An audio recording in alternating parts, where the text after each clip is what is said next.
Greater Noida में जो घटना घटी है दहेज को लेकर, निक्की हत्याकांड जिसको जलाकर मार दिया गया, उसके बाद में महिलाएं क्या सोचती हैं कि आखिर आज भी समाज में दहेज का दानव जिंदा है और जो इस तरह की घटनाओं को अंजाम दे रहे हैं आखिर उनके पीछे की मंशा क्या है। क्योंकि अमूमन गरीब परिवारों में देखा जाता है कि दहेज की घटनाएं कई बार सामने आती हैं, लेकिन हाई प्रोफाइल मामले भी अभी रुकने का नाम नहीं ले रहे। जिस तरह के इस मामले में भी हुआ है कि लाखों में करीब 36 लाख का जो जिक्र सामने आया कि इतना दहेज मांगा गया, गाड़ी महंगी गाड़ी मांगी गई। हमारे साथ में तमाम महिलाएं, उनसे बात कर लेते हैं। आपसे बात करेंगे, जिस तरह से आपको जानकारी होगी ये जो ग्रेटर नोएडा वाला जो कांड हुआ, कैसे देख रहे हैं और क्या लगता है कि आज भी दहेज को लेकर इस तरह की हत्याएं की जा रही है? सर, दानव सिर्फ दहेज नहीं है, मानसिक उत्पीड़न, शारीरिक उत्पीड़न, दोनों फिजिकल और मेंटल टॉर्चर भी एक दानव ही है। और जो परिवार, लड़की का परिवार भी जो दहेज देने के लिए राजी हो जाता है शादी के टाइम, गलती वहां से स्टार्ट होती है। यानी कि दहेज लेना ही अपराध नहीं है, देना भी अपराध है। ही अपराध है, देना भी बहुत बड़ा अपराध है। वहां से ही खारिज कर देना चाहिए उस शादी को जहाँ पे दिखावे के लिए, कि लड़के वालों को भी दिखाने के लिए, लड़की वाले भी दिखाने के लिए कि हमने इतना सामान दिया वहां। और जो डिमांड करता है उस घर में तो बिल्कुल अपनी बेटी को भेजना ही नहीं चाहिए। और जैसा उस बंदे ने किया अपनी वाइफ के साथ, सर कोई फास्ट ट्रैक कोर्ट नहीं, कोई कुछ नहीं, या तो पब्लिक ही उसको सजा दे दे या फिर सरकार को सेम वही प्रोसीजर उस लड़के के साथ करना चाहिए, उसको भी जला देना चाहिए। सर देखिए ये गुस्सा है महिलाओं का कि जिस तरह से निक्की हत्याकांड हुआ कि ऐसा ही व्यवहार उसके साथ में भी होना चाहिए। आप कैसे देख रहे हैं? हम देखते आ रहे हैं कि इंडिया में कितने सारे ऐसे केसेस होते रहे हैं, बट हम वेट करते रहते हैं कि कब कोर्ट उसका डिसीजन लेगा, और बस उसको केस हम कभी, जैसे छोटा बच्चा, जैसे अभी निर्भया हत्याकांड देखा था हमने कि 16 साल का है तो उन्होंने उसको माफ कर दिया, ठीक है। लेकिन हम चाहते हैं कि हम लड़कियों को भी एजुकेटेड थे, उनको स्ट्रॉन्ग बनाए, ताकि जैसे ही अगर गलत हो वो इतनी हिम्मत कर सके कि वो अपने उसके अगेंस्ट एक्शन ले। और हम लड़कों को भी हमें ये एजुकेशन देनी चाहिए कि वो अपने पेरेंट्स को अगर इस चीज़ के वो अगेंस्ट एक्शन ले, आवाज़ ले, तभी ये प्रॉब्लम हमारी इंडिया में रिजोल्व हो पाएंगी। बिल्कुल बड़ी बात आपकी तरफ से, क्योंकि अभी कानून का भी जिक्र आया कि कानून का खौफ नहीं है शायद, इसीलिए इस तरह की घटनाओं को अंजाम दे दिया जाता है। देखिए, मेरा ये मानना है कानून का खौफ है, सबको, हमें कानून के बारे में पता भी है, सब पढ़े लिखे हैं, पर गलती हमारे खुद से और हमारे फैमिली से सबसे पहले शुरुआत होती है। आज मैं इंडिपेंडेंट हूँ, फाइनेंशियली भी, मेंटली भी मैं स्ट्रॉन्ग हूँ। अगर मेरे साथ ऐसा होता है शायद कभी हो ही नहीं पाएगा, क्योंकि मैं फिजिकली, मेंटली और इमोशनली हर तरीके से मैं स्ट्रॉन्ग हूँ, फाइनेंशियली मैं इंडिपेंडेंट हूँ।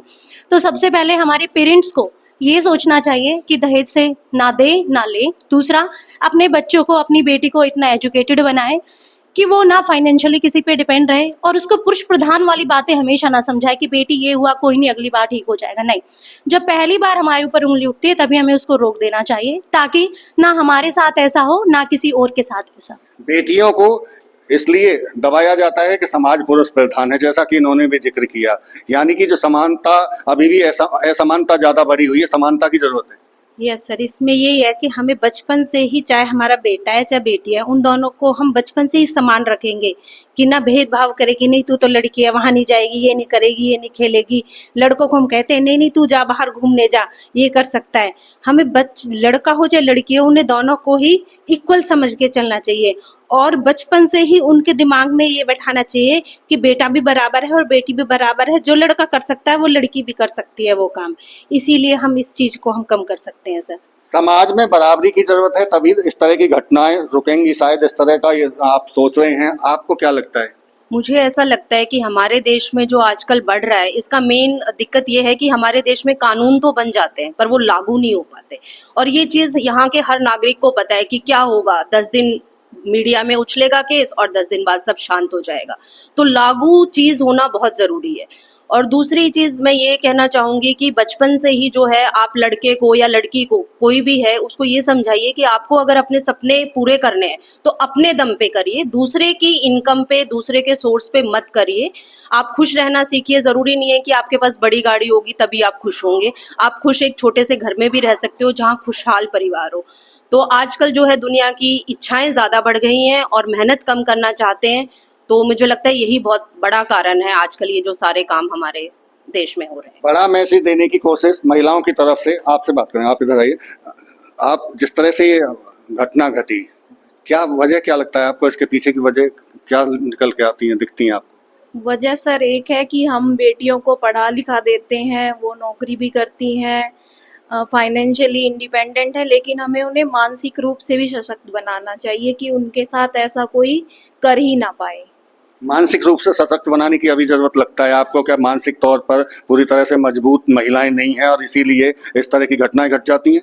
जी, मेरे हिसाब से सारी फीमेल्स को बचपन में ही एजुकेशन नहीं दी जाती है। फीमेल्स के साथ डिफरेंशिएशन भी होता है, तो एक लॉ भी मेंटेन होना चाहिए कि आप इस चीज़ को मैनेज कर सको। और सिर्फ गर्ल्स को ही नहीं, बॉयज़ को भी ये चीज़ सिखानी चाहिए बचपन में, सो दैट ये इम्प्रूवमेंट हो सके हमारी मतलब कुल मिला के समाज को जब तक जागरूक नहीं किया जा सकता, आप इधर आ जाइए, जागरूक नहीं किया जाएगा तब तक ऐसी घटनाएं घटती रहेंगी। आप भी ऐसा ही मानते हैं कि पहले महिलाओं को या लड़कियों को, बेटियों को और ज्यादा सशक्त बनाने की जरूरत है? हाँ जी, नमस्कार जी। मैं तो यही कहना चाहूँगी, दहेज एक कुप्रथा है जो बिल्कुल जड़ से ख़त्म होनी चाहिए। हमें सबको संकल्प लेना चाहिए, ना तो हम दहेज देंगे ना हम दहेज लेंगे। मेरी भी अपनी 2 बेटियां हैं, मैं तो ये प्रॉमिस करती हूँ, संकल्प लेती हूँ, ना मैं दहेज दूंगी ना लूँगी। मेरा बेटा भी है। हमें बच्चियों को, बेटियों को स्ट्रोंग बनाना चाहिए, उनकी पढ़ाई पे जितना हम लगा सकते हैं, जो कर सकते हैं हमें उनके लिए करना चाहिए। बेटी बढ़ेगी तो समाज बढ़ेगा। हमें उनकी पढ़ाई पे उनको इंडिपेंडेंट बनाना चाहिए, आत्मनिर्भर बनाना चाहिए।